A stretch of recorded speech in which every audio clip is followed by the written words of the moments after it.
soupirons après toi. Esprit de Dieu, Esprit de Dieu. Nous soupirons après toi. Esprit de Dieu, Esprit de Dieu. Nous soupirons après toi. Esprit de Dieu, Esprit de Dieu. Viens et prendre le contrôle. Esprit de Dieu, Esprit de Dieu. Nous t'appelons. Viens et prendre le contrôle. Esprit de Dieu, Esprit de Dieu. Tu conduis toutes choses. Esprit de Dieu, Esprit de Dieu, Esprit de Dieu.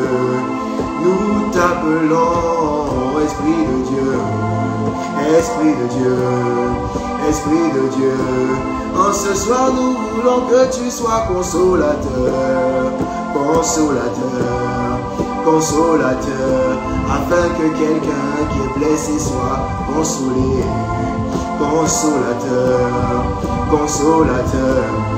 Saint-Esprit de Dieu, tu es consolateur, consolateur, consolateur. Nous voulons dire, digne es-tu, agneau de Dieu. Digne es-tu, agneau de Dieu. Digne es-tu, agneau de Dieu. Digne es-tu, agneau de Dieu. Digne es-tu, agneau de Dieu. Karaboucha, digne es-tu, agneau de Dieu. Lève la voix de là où tu es. Les barados, shadabara, santa. Et les bouches, les brada baba sante, les bouches, Nikahande les bouches, shadarababu, sata la brada busa. Ramahande les bouches, shadahandale, Nikaharabu, satarado, shadabra, de sakara,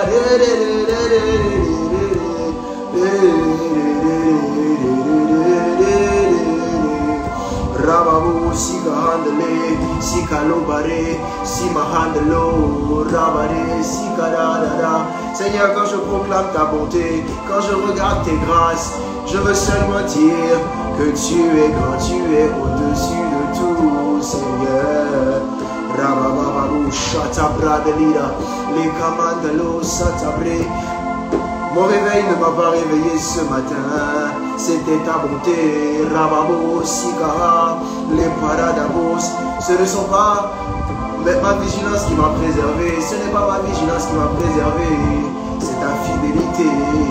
Et même quand je n'avais pas de quoi manger, Seigneur, tu t'es révélé comme le pourvoyeur. Voilà pourquoi je veux t'adorer, je veux t'adorer. Je veux t'adorer. Voilà pourquoi moi je veux te célébrer. Je veux te célébrer. Je veux te célébrer. Rababouche, la bouche, la bradianda. Remplis l'atmosphère, Seigneur.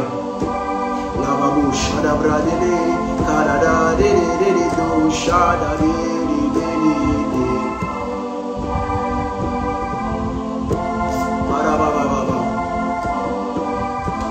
Descends sur nous comme une pluie, une brise légère dans la douceur de ta présence.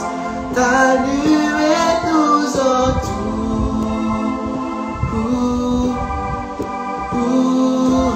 ta nuée nous entoure.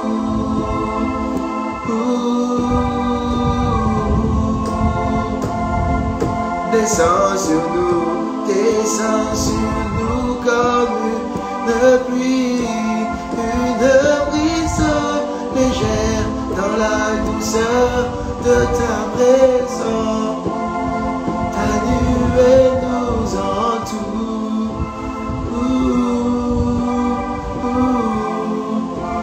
ta nuée nous entoure.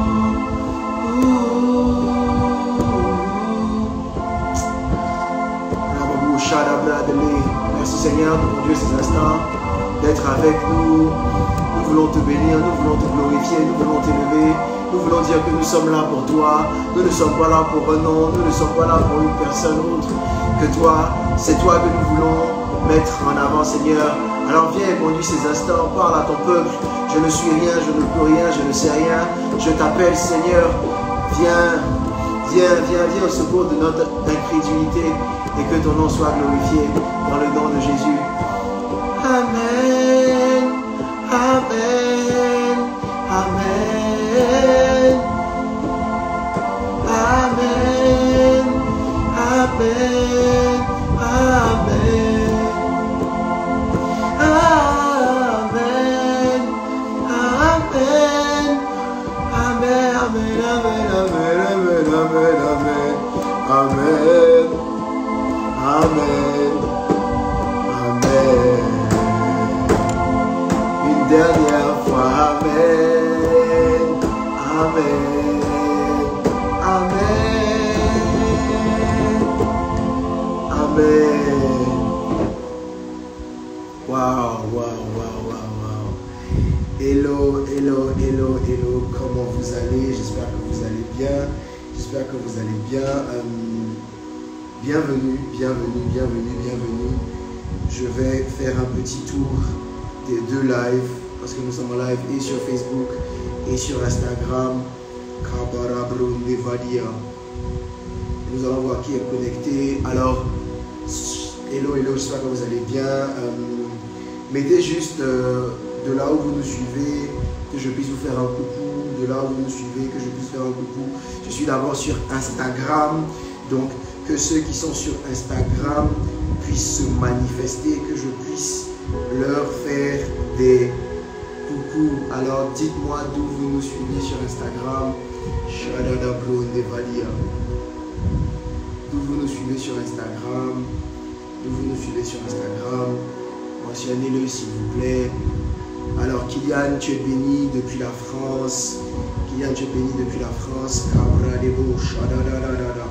Joski, tu es béni depuis Lyon. Andrea Isso, tu es béni.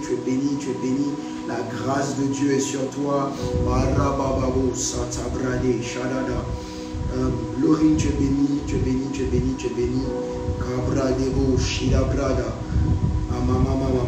depuis la France. Qui d'autre est connecté? Pendant ce temps, profitez pour partager, pour inviter d'autres personnes à nous rejoindre. Hilary, ma fille, tu es bénie depuis Abidjan. Invitez des personnes à nous rejoindre. Je vais aller sur Facebook, voir le feed sur Facebook. Qui est connecté. Sur Facebook, dites-moi d'où vous nous suivez. Que je puisse vous faire un coucou. Ablément, tu es béni depuis les États-Unis aussi. Donc, Louis-Frédéric, hello, comment tu vas mon frère? Laissez-moi un commentaire que je puisse. Andrea Kamano, Daphné, tu es béni ma fille depuis le Canada. De Gatineau, je crois. Ouais, si je ne me trompe pas. Mandere Bro de Vadia. Abradebo Shadabrada. Alors, d'où vous nous suivez sur Facebook? Parce que nous allons démarrer. Sarah Davila, tu es béni. Christian Thiago, tu es béni. Lionel Gras, tu es béni. Alors, on va commencer. Aziz Dia, tu es béni depuis Abidjan.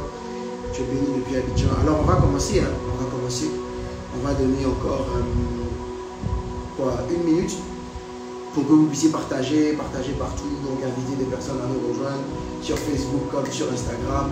Alors, je replante le décor pour ceux qui sont sur Facebook vite fait. Ça fait un moment déjà que le Seigneur m'a mis à cœur de partager avec vous des enseignements. On a la deuxième session ce soir. La première session a eu lieu exclusivement sur Instagram, malheureusement. Mais bon, on aura l'opportunité donc de vous repartager ce qu'on a dit la semaine passée pour que vous puissiez suivre l'introduction.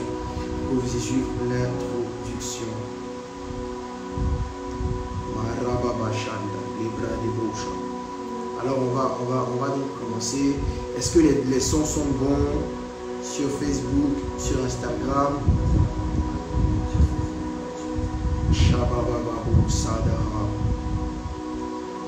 Si les sons sont bons sur Facebook et sur Instagram, je vais commencer. Alors,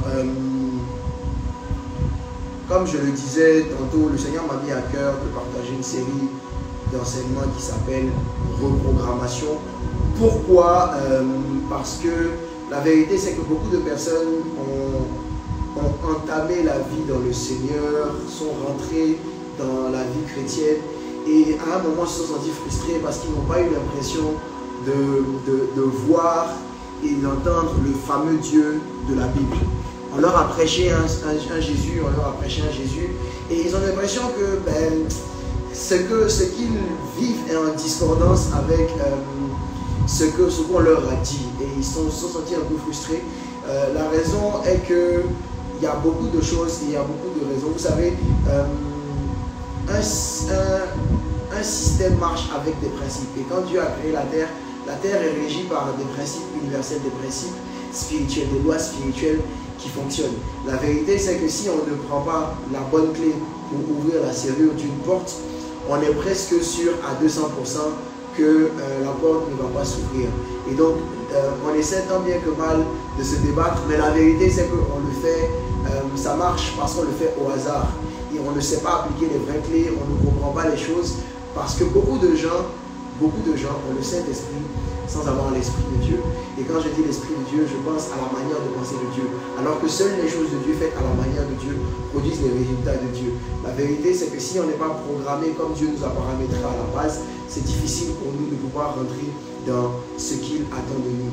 Et nous avons donc partagé la semaine passée l'introduction qui nous a permis de comprendre un certain nombre de choses. Je vais faire un récap, mais avant je vais donner les conseils d'usage. Le conseil d'usage, c'est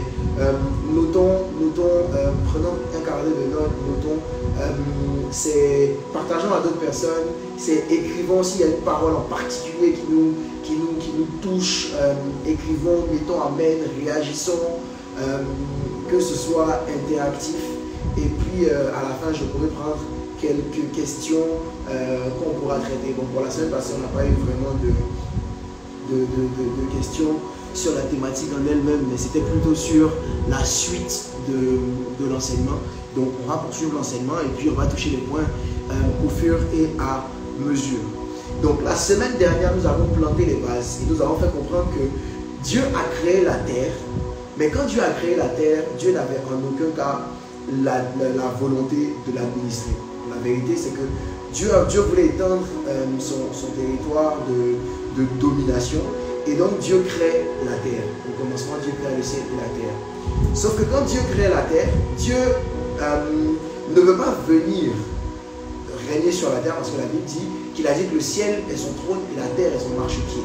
Et la Bible dit aussi en Psaume 115, verset 5, que les cieux des cieux appartiennent à l'Éternel, mais il a donné la terre au Fils de l'homme. Dieu a créé la terre en voulant la donner à quelqu'un pour l'administrer. Amen. Et l'homme, donc Adam, a été l'humain, le premier être humain, je sais pourquoi je dis être humain, qui a été donc créé pour pouvoir administrer la terre. La Bible dit, quand Dieu dit créons l'homme à notre image afin qu'il domine. Donc Dieu a créé l'homme pour que l'homme puisse être l'administrateur de la terre, que l'homme puisse être l'extension de son règne, comme quand un président envoie un ambassadeur dans un pays étranger. Amen. Jusque-là, on me suit, j'espère. Si on me suit, on dit Amen. Si on me suit, on dit Amen. Donc, l'homme est venu comme étant l'administrateur. L'homme est venu comme étant l'administrateur. Amen. Dieu, pour pouvoir permettre à l'homme d'administrer la terre, lui a donné un certain nombre de choses. Il a paramétré l'homme en mettant à l'homme ce qu'on appelle, il a dit, son image et sa ressemblance. Son image et sa ressemblance. Donc Dieu crée l'homme, et pour que l'homme puisse être capable de pouvoir régner, Dieu donne à l'homme l'image et la ressemblance. La ressemblance permet à l'homme d'être productif comme Dieu et l'image ou encore l'identité nous permet de dominer comme Dieu. Je l'ai expliqué dans les détails avec des versets bibliques. Donc vous pourrez les retrouver.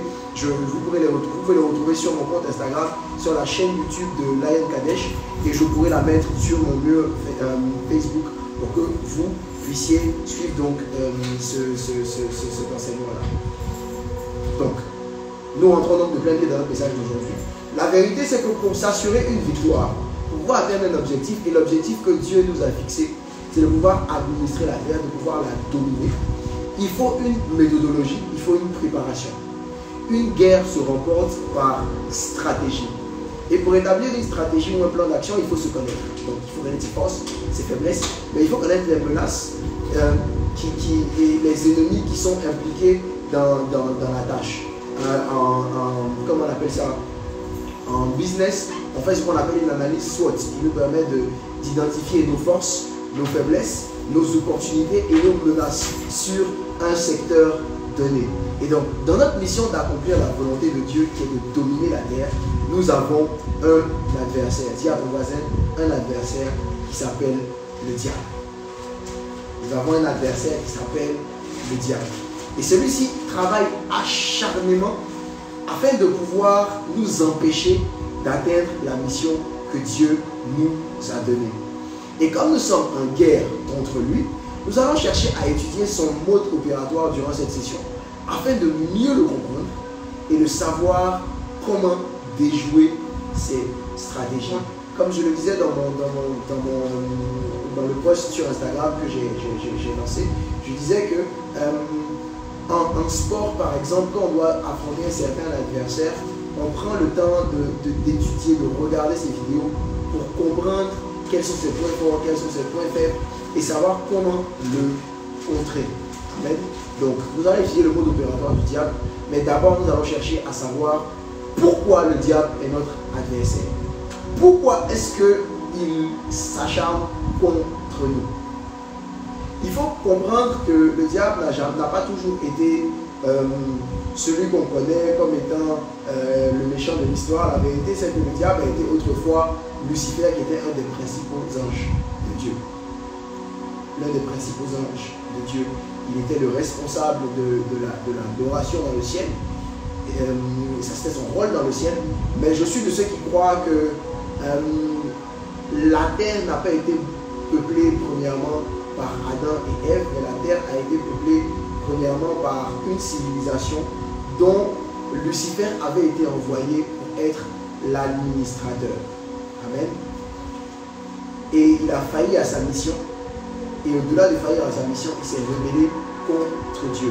Nous allons aller dans la Bible, parce que toute démonstration se doit d'être biblique, en Ézéchiel chapitre 28, du verset 12 au verset 17, et je vais lire dans la version Semeur. Ézéchiel chapitre 28, du verset 12 au verset 17, la Bible dit: Fils d'homme, prononce une complainte contre le roi de Tyr. Dis-lui, ainsi te parle le Seigneur, l'Éternel. Par ta sagesse et par ta beauté parfaite, tu étais un modèle de perfection. Tu étais en Éden, le jardin de Dieu. Tu étais recouvert de pierres très précieuses de toutes sortes, rubis, topaz, diamants, de chrysolite et d'onyx, de jaspe, de saphir, d'escarboucle, d'émeraude. Tes tambourins, tes fifres étaient d'or ouvragé. Ils furent préparés le jour même où tu furent créé. Verset 14. Or, je t'avais placé avec un chérubin protecteur qui était oint sur la montagne sainte de Dieu. C'est là que tu étais, te promenant au milieu de ces pierres au feu étincelant. Tu as été irréprochable dans toute ta conduite, depuis le jour où tu as été créé, jusqu'à ce que le mal se soit trouvé chez toi. Ton commerce prospère, t'a entraîné à la violence qui a rempli ton cœur, alors tu as péché. Je t'ai mis au rang des profanes en te chassant de ma montagne, et le chérubin protecteur t'a expulsé du milieu de ces pierres au feu étincelant. De ta grande beauté, tu t'es enorgueilli et tu as laissé ta splendeur pervertir ta sagesse. Je t'ai précipité à terre et je te donne en spectacle aux autres rois. Amen. Donc, on voit ici que on parle du diable parce qu'on nous fait le tableau du diable, qui était l'un des anges les plus beaux, qui était le responsable de l'adoration. Et la Bible nous dit qu'il était sur la terre. La Bible dit qu'il était en Éden. La vérité, c'est que Éden, était le jardin de Dieu. Et Éden était de la même manière que le ciel, comme je vous ai dit la semaine passée, est le lieu à la base duquel, ou bien le lieu duquel Dieu domine la terre. De cette même manière-là, Dieu domine l'univers. De cette même manière-là, Éden est l'endroit dans lequel celui qui gouverne la terre doit gouverner. Amen. Dieu crée la terre et il met Éden. Et c'est comme je vous ai dit la semaine passée, de la même manière que le président de la République a l'endroit où il dort et il a la présidence, où il dirige la terre, Éden était donc le quartier général où l'on dirigeait la terre. Et le diable, donc Lucifer à cette époque-là, était en Éden. Parce que c'était lui le responsable. Si on lit un autre passage dans Ésaïe, je vous retrouverai comment on appelle ça, les références tout de suite. Donnez-moi juste 2 secondes que je vous donne les références de Ésaïe. Ésaïe chapitre 14, le verset 10 au verset 14. Ésaïe chapitre 14, verset 10 à 14. Je vais lire dans la version Louis II. Je ne l'ai pas donné à la projection, mais on peut le retrouver rapidement. Ésaïe chapitre 14, verset 10 à 14. La Bible dit: tous prennent la parole pour te dire, toi aussi, tu es sans force comme nous, tu es semblable à nous. Ta magnificence est descendue dans le séjour des morts avec le sang de tes luttes. Sous toi est une couche de verre et des vers sont ta couverture. Tu es tombé du ciel, astre brillant. Fils de l'aurore, tu t'es abattu, toi le vainqueur des nations. Tu disais en ton cœur, je monterai au ciel et j'élèverai mon trône au-dessus des étoiles de Dieu. Je m'assierai sur la montagne de l'assemblée à l'extrémité du septentrion. Je monterai sur les montagnes des nues et je serai semblable au Très-Haut. Mais tu as été précipité dans le séjour des morts et dans la profondeur des fosses. Ceux qui te voient fixent sur toi leur regard et te considéraient attentivement. Est-ce là cet homme qui fait trembler la terre, qui ébranlait les royaumes? Est-ce là cet homme qui faisait trembler la terre? Donc ça veut dire que Lucifer, donc dans une autre ère, était celui qui dominait la terre. Sauf que celui-ci, parce qu'il s'est cru trop grand et a voulu remplacer Dieu, s'est fait chasser. Donc aujourd'hui, il est remonté contre nous à cause du regard que Dieu a posé sur lui. Et il a donc jeté son dévolu afin que l'homme ne soit pas capable de pouvoir accomplir comme lui précédemment la mission que le Seigneur lui a assignée. C'est pour ça que la Bible peut dire en Apocalypse chapitre 12, le verset 12, c'est pourquoi réjouissez-vous cieux et vous qui habitez les cieux. Malheur à la terre et à la mer, car le diable est descendu vers vous, animé d'une grande colère, sachant qu'il a peu de temps. Amen. Donc, il est venu contre nous parce que lui ayant failli à sa mission, aujourd'hui, il ne veut pas que nous aussi, nous puissions réussir la mission que Dieu nous a assignée. Donc, il a décidé de nous mettre en bas sur nous. Amen. Pour pouvoir mieux comprendre son approche, on va essayer de comprendre comment fonctionne l'homme d'abord. Ce qu'il faut comprendre sur l'homme, c'est que Dieu a créé l'homme tridimensionnel comme lui-même Dieu est Père, Fils et Saint-Esprit. Dieu a créé l'homme esprit, âme et corps. Sachant que l'esprit est le siège de la perception spirituelle, c'est la partie de nous qui est connectée à Dieu, qui contient la communion, la conscience et l'intuition. Amen.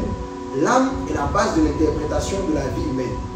Elle contient la volonté, elle contient notre intelligence, elle contient nos émotions et elle contient nos personnalités. Et le corps est ce qui contient, c'est le siège donc des 5 sens. Il faut comprendre que l'homme est un esprit ayant une âme qui vit dans un corps. L'homme est un esprit ayant une âme mais qui vit dans un corps. Et aujourd'hui, je veux que nous nous appesantissions sur l'âme. L'âme est le centre d'opération de l'homme. C'est par l'âme que passent toutes les décisions qu'un homme peut prendre. Et donc, il existe depuis la chute, parce que quand Dieu crée l'homme, l'homme n'a pas le péché en lui. Mais quand Adam et Ève désobéissent et que le péché entre en l'homme, le péché vient créer quelque chose en l'homme et qui qui s'installe donc dans la chair, qui s'appelle la loi du péché. Et donc la chair qui est donc connectée au péché et l'esprit qui est connecté à Dieu se livre une guerre de territoire pour pouvoir assujettir notre âme. Amen. Pour pouvoir assujettir notre âme. L'esprit, notre esprit qui est connecté à Dieu et la chair qui est connectée à la loi du péché se disputent l'assujettissement de notre âme. La vérité, c'est qu'en fonction de celui qui domine ton âme, en fonction du type d'information que ton âme reçoit, l'âme va se calquer et va prendre une certaine forme. En fait, l'âme, c'est comme quelque chose de translucide, quelque chose de transparent. Et l'âme prend la couleur de celui qui le domine. Si c'est l'esprit, l'âme va ressembler à l'esprit. Si c'est la chair ou le corps, l'âme va ressembler à la chair. Amen. Et ce qu'il faut comprendre, c'est que selon le principe du à César, ce qui est à César, que Jésus a donné lui-même, il faut comprendre que quand un homme meurt, Dieu reprend son esprit. Dieu reprend son souffle. Parce que la Bible dit que Dieu a soufflé en l'homme et l'homme est devenu un esprit vivant. L'homme est devenu une âme vivante. De la même manière que quand Jésus est mort, il a rendu l'esprit. L'esprit vient de Dieu et donc l'esprit retourne à Dieu. Amen. De l'autre côté, la terre va garder le corps de l'homme parce que le corps de l'homme a été fait sur la base de la poussière de la terre. Donc, l'esprit retourne à Dieu. Le corps, donc l'enveloppe corporelle, reste dans la terre quand on nous enterre. Et notre âme est celle donc qui va devoir aller soit au paradis, soit en enfer, mais en fonction de celui qui l'a colonisé, en fonction de à qui elle ressemble le plus. Dieu récupère l'âme si l'âme lui ressemble, donc si elle ressemble à comment je vais dire ça, à notre esprit. Et l'enfer récupère l'âme si l'âme ressemble à la chair. Amen. De plus, et c'est là qu'il faut faire faut prêter très attention à ce que je vais dire. Nous vivons dans un monde, dans le matériel là, qui n'est rien d'autre que la conséquence de ce qui se passe dans le monde spirituel. Amen. Et ton monde spirituel est relié à ton monde physique par un pont qui s'appelle ton cœur. Ton monde spirituel est relié à ton monde physique par un pont qui s'appelle ton cœur. C'est en cela que la Bible peut dire en Proverbes chapitre 4, verset 23, par-dessus tout, je lis dans la version Semeur, par-dessus tout, veille soigneusement sur ton cœur, car il est la source de tout ce qui fait ta vie. J'ai pris cette version particulièrement parce qu'on connaît tous, garde ton cœur plus que toute autre chose, car de lui vient les sources de la vie. Mais en Proverbe 4, 23, la version Semeur dit, par-dessus tout, veille soigneusement sur ton cœur, car il est la source de tout ce qui fait ta vie. Le mot cœur et le mot âme sont interchangeables. Okay? Et le diable est conscient que celui qui a le contrôle sur l'âme est celui qui contrôle l'être. Oh oh. Celui qui a le contrôle sur l'âme est celui qui contrôle l'être tout entier. C'est pour ça que notre âme est la cible principale du diable. Parce que tout ce qui va se manifester dans ta vie passe par ton cœur ou encore ton âme. Et donc le diable va attaquer notre âme en voulant la paralyser, en voulant la souiller de l'intérieur pour la contrôler. La vérité, c'est que si le diable arrive à souiller notre âme, c'est fini, il a souillé tout ce qui va se passer dans notre vie. Amen. Je vous explique. Si tu prends un récipient qui est sale et que tu y verses l'eau la plus claire du monde, je suis désolé, mais l'eau va être souillée par la saleté qui existait dans le récipient. Donc le diable travaille à souiller notre âme pour pouvoir nous contrôler de l'intérieur. Il s'acharne donc sur l'âme parce qu'il a conscience qu'une âme qui est malade est une âme qui ne vivra point ou qui ne vivra plus la plénitude des plans de Dieu pour elle. Bien au contraire, une âme qui est malade aura tendance à s'éloigner de Dieu. Une âme qui est malade ne va pas vivre la plénitude des plans de Dieu pour elle, donc ne pourra pas accomplir les plans de Dieu pour elle, mais au-delà, une âme qui est malade va s'éloigner des plans de Dieu et va s'éloigner de Dieu. Et comment a commencé sa stratégie? Nous allons donc en Genèse au chapitre 3, le verset 1 au verset 7, et je lis cette fois-ci dans la version Louis II. Genèse chapitre 3, du verset 1 au verset 7. La Bible dit que le serpent était le plus rusé de tous les animaux des champs que l'Éternel Dieu avait fait.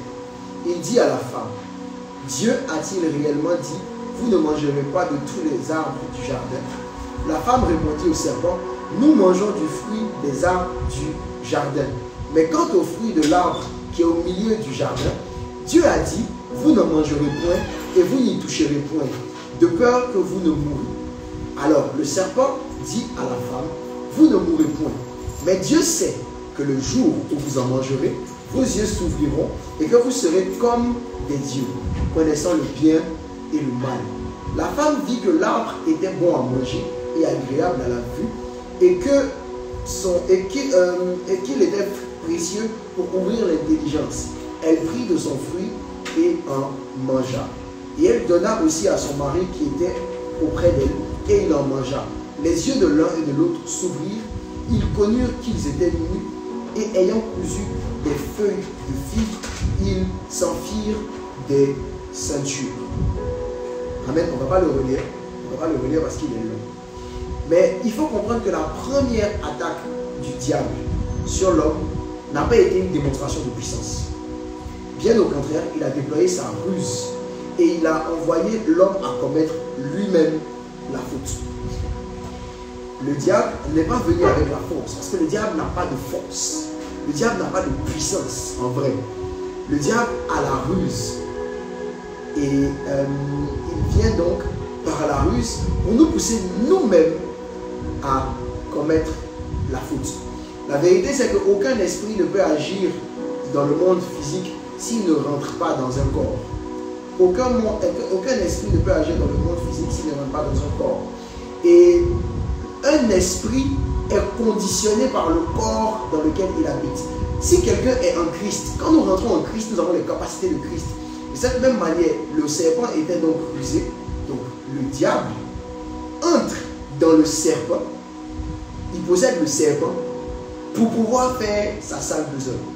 Amen. Le serpent était rusé, donc il utilise le serpent. Il va lui conférer aussi la ruse du serpent pour pouvoir agir et faire ce qu'il veut faire. Et son procédé, donc, pour nous mélanger, a été qu'il a attaqué notre identité. Notre identité. L'identité est ce qui nous définit.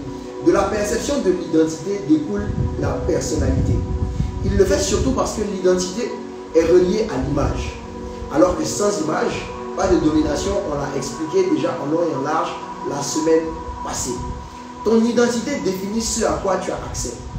La preuve, pour avoir accès à tes mails ou pour avoir accès à ton téléphone ou ton ordinateur va vérifier ton identité, que ce soit par ton empreinte digitale ou par ton Face ID ou par un mot de passe qui va venir témoigner que tu es vraiment celui que tu dis que tu es. Ça veut dire que même les appareils, même la technologie s'attelle à vérifier si tu crois vraiment que tu dis que tu es ce que tu es. C'est très fort ce que je suis en train de dire. C'est très fort ce que je suis en train de dire.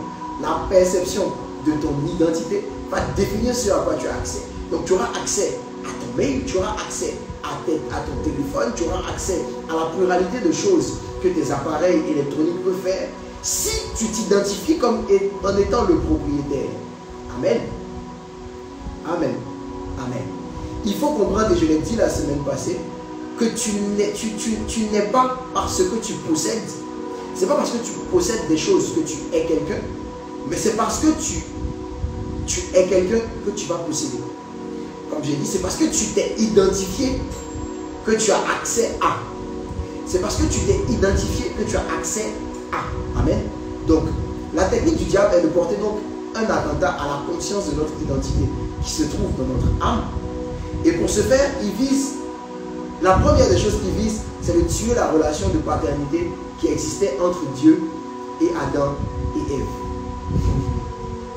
Le diable veut nous couper de notre image qui nous permettra donc de réaliser les plans de Dieu. Donc il s'attaque à notre identité. Mais pour pouvoir atteindre notre identité, le point sur lequel il s'attelle, c'est, vous savez, si vous, en guerre par exemple, si on coupe les ravitaillements de la puissance ennemie, on est sûr qu'on va les avoir parce qu'à un moment ils auront faim, et parce qu'ils auront faim, ils seront faibles. Donc on pourra les attaquer. Donc ce que le diable fait, c'est qu'il te coupe de ta source, principalement. Il attaque la relation de paternité qui existe entre Dieu et l'homme. Pourquoi il le fait pour viser l'ADN? Parce qu'une identité est quelque chose qui se transmet d'une source à son produit ou à son fruit. Un homme reçoit son ADN de ses géniteurs. Ses papa et maman, quand ils s'unissent et que ça produit du fruit, c'est leur, comment on appelait ça dans le cariotype, c'est leur génotype qui fusionne pour donner ce qui sera le génotype de l'enfant. Donc, des gènes et donc l'identité se reçoit de géniteur à créature ou à création, de source à fruit. C'est la nature d'un arbre qui définit quels seront les fruits que cet arbre va porter. Un manguier ne produira pas d'avocat parce qu'il n'a pas en lui la capacité de donner un avocat. Mais un avocatier peut donner un avocat. Amen. Donc le diable va s'attaquer à la relation parentale. Et comment il le fait? Il dit, Dieu a-t-il réellement dit, Genèse chapitre 3 verset 1, il dit, Dieu a-t-il réellement dit, vous ne mangerez pas de tous les arbres du jardin? Il pose la question pour semer le doute. Et ensuite, au verset 4, au verset 5, il dit, vous ne mourrez point, mais Dieu sait que le jour où vous en mangerez, vos yeux s'ouvriront et vous serez comme des dieux, connaissant le bien et le mal. Ce que le diable était en train de chercher à faire, c'est qu'il sous-entendait, c'est que tu ne peux pas réellement faire confiance à Dieu. Celui que tu appelles ton père, celui que tu appelles ton créateur n'est pas digne de confiance. C'est un menteur et tu ne peux pas te fier à tout ce qu'il dit.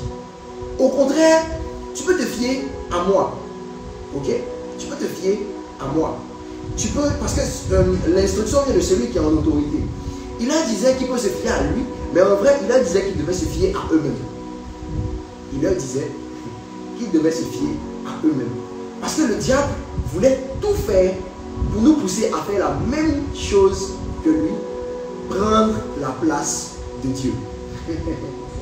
Prendre la place de Dieu et être indépendant. C'est pour ça qu'il dit, si vous mangez, vos yeux s'ouvriront et vous serez comme des dieux, connaissant le bien et le mal. Et de la même manière que lui a voulu prendre la place de Dieu et a été chassé, il veut que nous aussi, nous ayons le même châtiment. Donc, il pousse l'homme à prendre la place de Dieu. Donc, ces derniers, il a fait croire que ces derniers n'ont pas l'identité de Dieu, mais qu'ils avaient besoin d'avoir ou de faire quelque chose pour que leur identité change et qu'ils deviennent les égaux de Dieu. Il faut qu'on réalise une chose, c'est que Dieu a voulu que nous soyons semblables à lui et pour ça il nous a donné son image. Mais Dieu ne veut pas des adversaires, Dieu veut des disciples. Parce que la Bible dit que tout disciple accompli sera comme son maître. Donc, Dieu ne voulait pas avoir des, comment je vais dire ça, des rivaux. Mais au contraire, ce que Dieu voulait, c'est une progéniture et une descendance qu'elle est capable de pouvoir exercer comme lui. Le diable nous disait que prenez votre indépendance, vous allez devenir des dieux et vous allez être les égaux de Dieu. Vous allez être les égaux de Dieu. Et quand il fait ça et que l'homme mange du fruit de l'arbre de la connaissance du bien et du mal, nous allons parler de ça dans une autre session. La séparation donc d'avec Dieu est arrivée du fait que l'homme, convaincu d'avoir perdu son statut, son identité, a décidé maintenant de se cacher de Dieu. Je vais dire quelque chose. Quand vous étiez plus jeune, quand vous étiez beaucoup plus petit, vos parents n'avaient pas honte d'être dans une certaine tenue devant vous. Mais depuis que vous êtes des hommes conscients, ils ne peuvent plus le faire. La vérité, c'est que Adam n'avait aucun problème à être nu devant Dieu Ou du moins, je prends l'inverse. Okay. Quand vous étiez plus jeune, vous n'aviez aucun problème parce que vos parents étaient vos parents sont vos parents, à être mis devant eux, ça ne vous gênait rien. Parce que ce sont vos parents. Mais la vérité, c'est que quand vous êtes devenus conscients et que vous avez conscience que vous êtes des hommes et des femmes comme vos parents, vous ne pouvez pas rester nus devant eux. Donc, dans la tête de Adam étant devenu comme Dieu, Adam avait conscience du fait que, ah, Joe, maintenant, bon, je suis conscient, tu es conscient. Donc, il ne peut pas être nu devant toi. Il s'est caché donc de Dieu. Amen. Et donc, du verset 9 au verset 11, la Bible dit, mais l'Éternel Dieu appela l'homme et lui dit, où es-tu? Et il répondit, j'ai entendu ta voix dans le jardin et j'ai eu peur parce que je me suis caché. Et l'Éternel Dieu dit, qui t'a appris que tu es nu? Est-ce que tu as mangé de l'arbre dont je t'avais défendu de manger? La vérité, c'est que l'homme venait de perdre l'amour, la conscience de l'amour que Dieu avait pour lui. Ça l'a séparé de lui. Et cette séparation-là, cette nouvelle donc qu'il a appris, qui était que il avait perdu l'amour de Dieu, son identité avait changé, a créé un profond trouble sur son identité. Cette nouvelle a créé un profond trouble sur son identité. Amen. Donc, aujourd'hui, le diable n'a pas changé. Et sa stratégie n'a pas changé du tout. Il utilise toujours la stratégie de la nudité, qui signifie la perte de l'identité et du statut, et ce qui implique d'être livré à soi-même, de ne pas avoir de valeur, d'avoir à faire face à ses faiblesses et à ses incapacités seul, etc., etc., etc.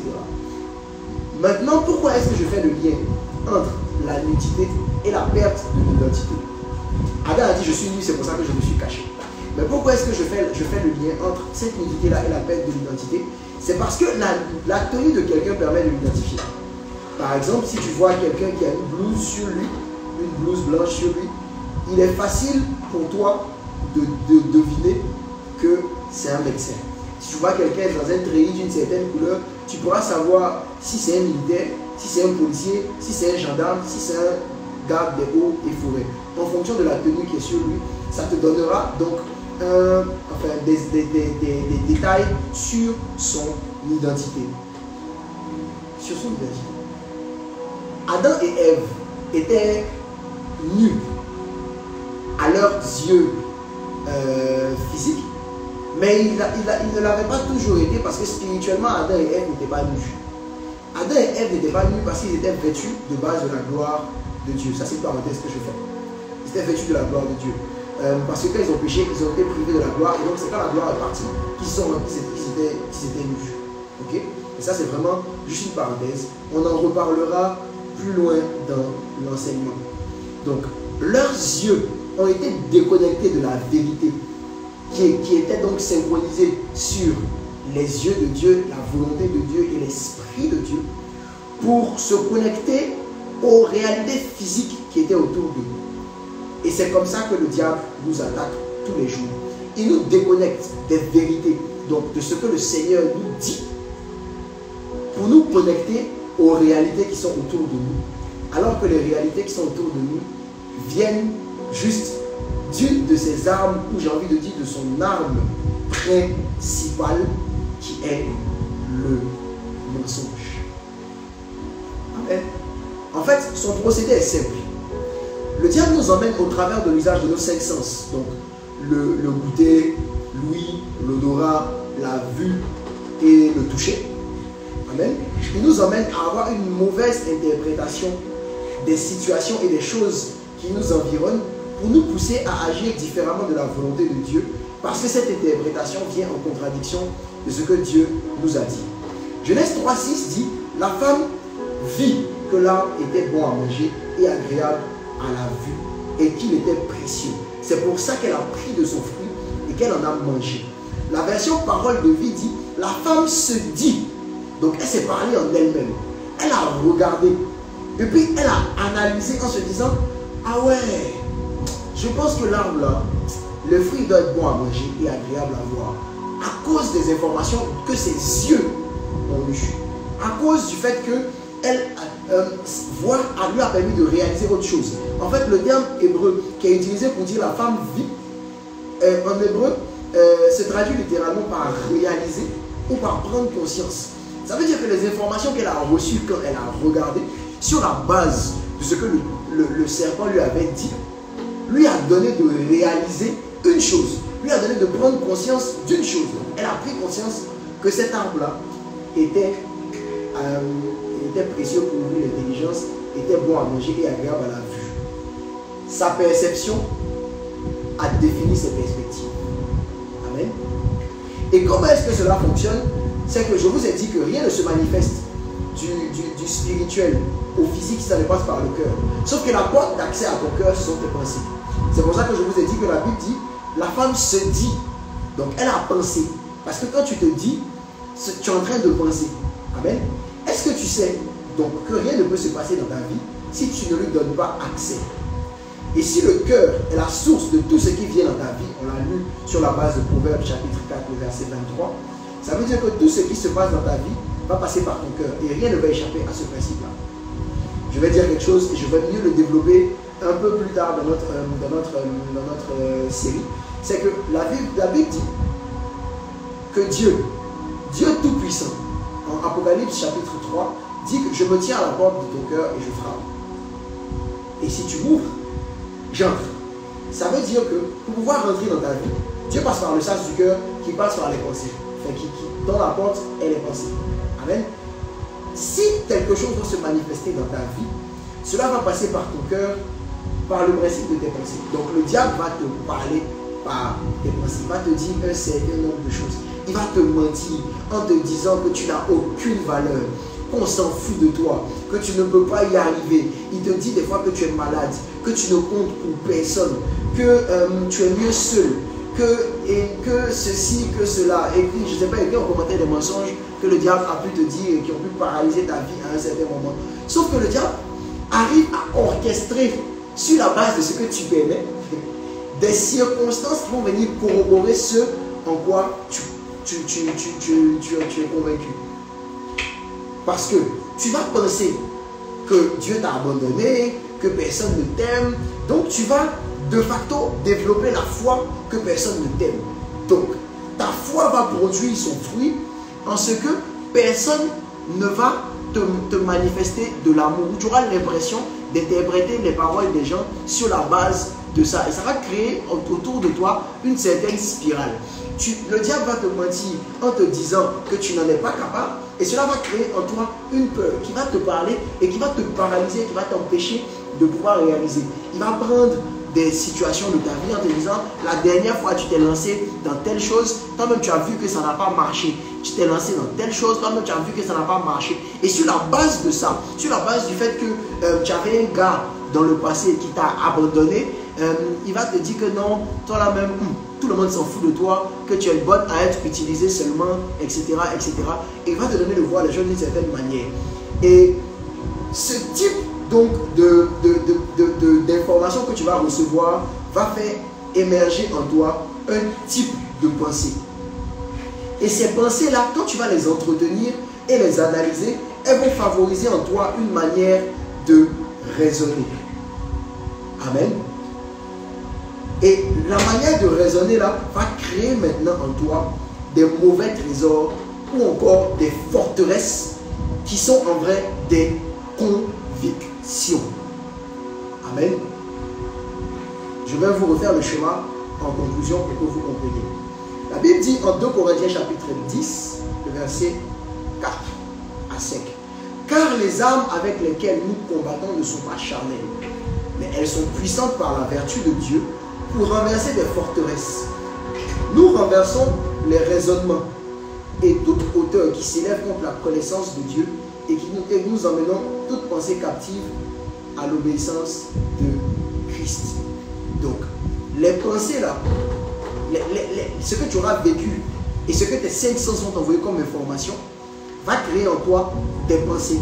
Des pensées que tu vas entretenir vont devenir mauvais trésors ou systèmes de pensée ou forteresses qui vont s'établir dans ton cœur. Et tu donneras donc accès à ta vie à ces choses-là. Amen. Le diable ne peut rien te faire si tu ne lui donnes pas l'accès. Et tu lui donnes l'accès par tes pensées. La vérité, c'est que la peur est la foi que quelque chose de mauvais peut vous arriver. Mais vraiment, ça, on va rentrer en détail dans la suite de notre enseignement. Dans la suite de notre enseignement. Le diable va donc vouloir te polluer et te chercher pour que tu lui ouvres la porte. C'est en cela que la Bible dit que notre adversaire, le diable, rôde, cherchant qui dévorer. La vérité, c'est qu'il rôde, cherchant quelqu'un qui lui ouvre la porte. Il frappe par tes pensées. Il vient et il te dit des choses. Il te dit des choses, il t'envoie des informations. Et si tu ne fais pas attention et que tu n'arrives pas à sonder ton cœur, à sonder tes pensées et à faire la scission entre ce qui vient de Dieu, ce qui doit être entretenu en toi et ce qui vient de ta manière de penser inspirée par le diable, de ta logique et de ton interprétation, il te donne de lui ouvrir la porte et il entre, et quand il entre, il fait ce qu'il a envie de faire. Amen. Amen. Amen. Donc, quand ces pensées-là deviennent des raisonnements, deviennent des mauvais trésors, deviennent des forteresses, c'est en ce moment-là que le diable va donc dépêcher un démon pour que ce démon-là vienne s'assurer que la mauvaise perception des choses, que ton mauvais trésor, que comment on appelle ça, ta forteresse soit gardée. Et c'est ça qu'on appelle, c'est cela qu'on appelle les hommes forts, qui viennent donc pour s'assurer que ces choses-là demeurent dans ta vie. Mais nous allons un peu plus tard dans l'enseignement parler du combat spirituel et comprendre comment renverser donc toutes ces choses-là. Malgré que tu sois né de nouveau et que le Saint-Esprit soit venu en toi, parce que quand tu acceptes Jésus, le Saint-Esprit vient établir sa demeure en toi et vient restaurer l'image de Dieu en toi et donc ton identité. Le diable va continuer de venir à toi par ses mensonges, comme il est venu à Adam, pour te maintenir sous son joug. Et bien, alors que toi, en vrai, tu es censé être libre. Tu es censé être libre parce que Jésus t'a libéré. Mais lui, il vient pour te maintenir sous son joug. N'oublions pas une chose, c'est que quand le serpent est venu vers Adam et Ève n'étaient pas encore condamnés. Donc Adam et Ève étaient dans la condition de restauration, enfin, dans la condition initiale. Comme nous, Christ vient nous restaurer de cette condition initiale-là. Amen. Donc, le diable va venir à toi. Le diable va te parler. Le diable va te parler. Le diable va te parler. Et il va te faire croire que tu n'es pas libre, bien que tu le sois. On peut avoir été délivré, mais le diable va nous faire miroiter les choses d'une certaine manière pour qu'on croit qu'on soit toujours sous son joug. La vérité, c'est que tu peux avoir proclamé la délivrance d'un prisonnier, mais celui-ci peut demeurer en prison parce qu'il n'est pas conscient de la décision à ton égard. Peut-être que ça c'est compliqué pour toi. Je vais prendre un exemple. Il y a des jours où on coupe le courant chez toi. Ok? On coupe le courant chez toi, donc tu éteins tous les appareils pour ne pas que quand le courant revienne, ben, il te bousille un appareil à cause de la variation du courant qui vient un coup. Est-ce que ça t'est déjà arrivé d'être resté dans le noir pendant un moment alors que le courant est déjà revenu, parce que toi tu ne savais pas que le courant était revenu depuis déjà 30 minutes ou 1 heure. C'est de cette même manière que parce que tu n'es pas conscient de ton identité, le diable va venir à toi et il va te faire croire que tu n'es pas libre, que tu n'es pas dans une position de divinité, et il va te dire un certain nombre de choses pour te maintenir donc dans une condition et pouvoir t'utiliser comme il a envie de t'utiliser. Et c'est ce qu'il te fait tous les jours. Il vient à toi avec ses mensonges en te faisant croire que tu n'es pas dans la divinité, en te faisant croire un certain nombre de choses qui sont totalement des mensonges, des balivernes, des élucubrations qui n'ont aucun sens. Mais comme ta pensée n'est pas renouvelée et que tu n'as pas conscience de ton identité de fille de Dieu et donc de Dieu, il fait ce qu'il a envie de faire avec toi. Voilà comment le diable t'attaque pour pouvoir te piloter. Amen, amen, amen. Le diable va donc semer des pensées. Il va semer des pensées. Ces pensées-là, quand tu vas ces pensées-là vont passer donc par ta... Il va semer des mensonges qui vont arriver par tes pensées, par les 5 sens, qui rentrent par les 5 sens et qui arrivent à tes pensées. Donc tu y penses parce que l'information reçue à arrivent à tes pensées. Ces pensées-là, pendant que tu vas les méditer, que tu vas réfléchir à ça, vont créer en toi des mauvais trésors. Et ces mauvais trésors-là seront donc ce que tu vas manifester. C'est pour ça que la Bible est capable de dire que l'homme bon tire les bonnes choses du bon trésor de son cœur et l'homme mauvais tire les mauvaises choses du mauvais trésor de son cœur. Amen. Donc voilà comment le diable fonctionne. Le diable ne peut rien faire si nous ne lui en donnons pas l'accès. Le diable peut passer par nos pensées, mais il n'est pas censé s'établir dans notre cœur.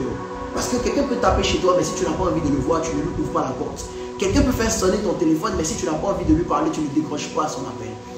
Et donc, nous sommes pleinement responsables à 99,9% de ce que le diable fait en nous. De ce que le diable fait dans notre vie. Quelqu'un peut me donner un bon amen. La semaine prochaine, nous allons rentrer dans la responsabilité pour qu'on puisse comprendre clairement notre responsabilité dans notre vie. Les cieux des cieux appartiennent à l'Éternel et Dieu a donné la terre au Fils de l'homme. Et Dieu ne fait rien sur la terre si il n'y passe pas, si l'homme ne lui en donne pas d'abord l'accès. Donc la semaine prochaine, nous allons parler de la responsabilité de l'homme dans ce qui se passe dans sa vie et dans comment il doit veiller sur son cœur. Proverbe 4, 23 dit, garde ton cœur. Ce n'est pas la responsabilité de Dieu, c'est notre responsabilité à nous. Donc nous allons étudier ça la semaine prochaine. Soyez bénis, soyez bénis, soyez bénis, soyez bénis au nom de Jésus. Amen. Amen, amen, amen, amen, amen. Amen. Est-ce que le message a fait du bien à quelqu'un?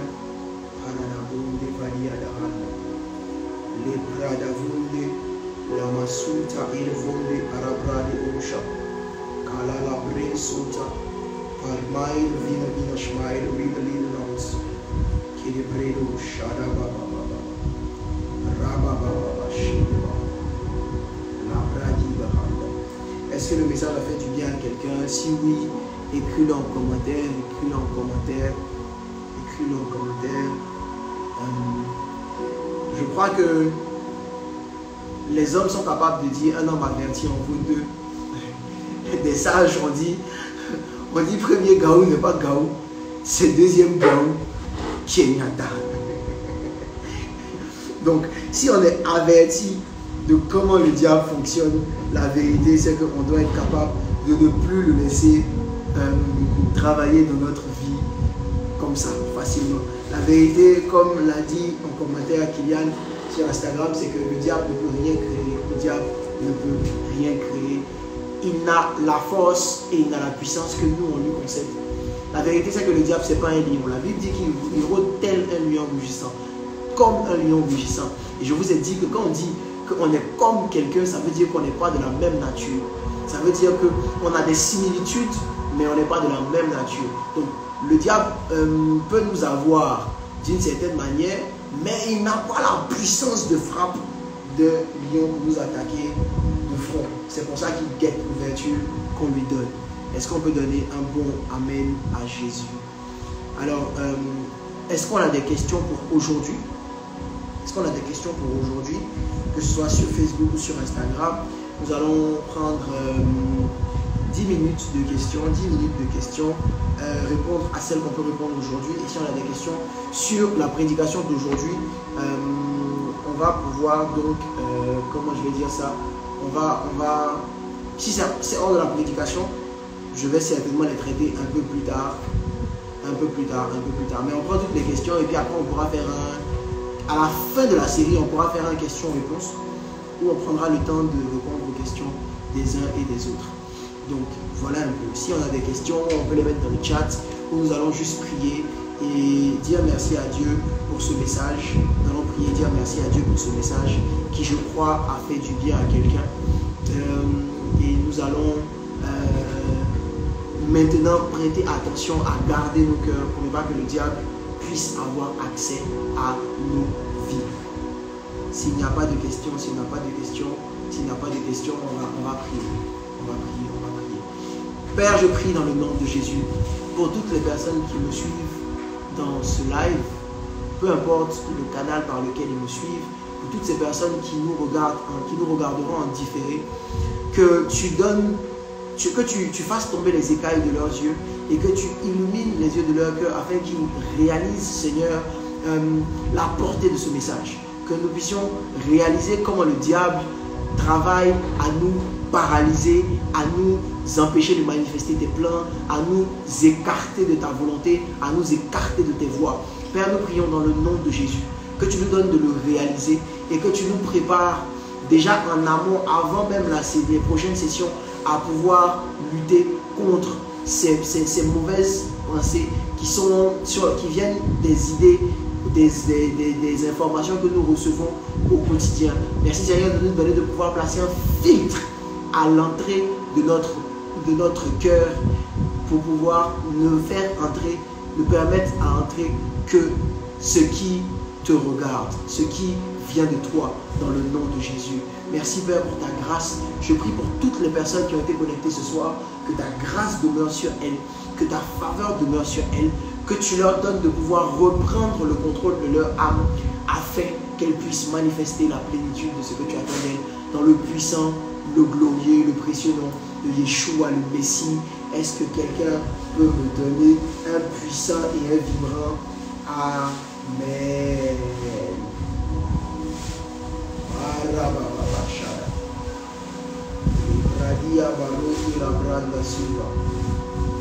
Alors soyez bénis, soyez bénis, soyez bénis, soyez bénis. J'espère qu'on a passé un très bon moment ensemble.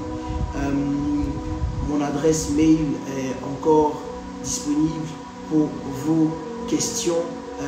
Yohan, YOHA, 2NE, talmas@gmail.com.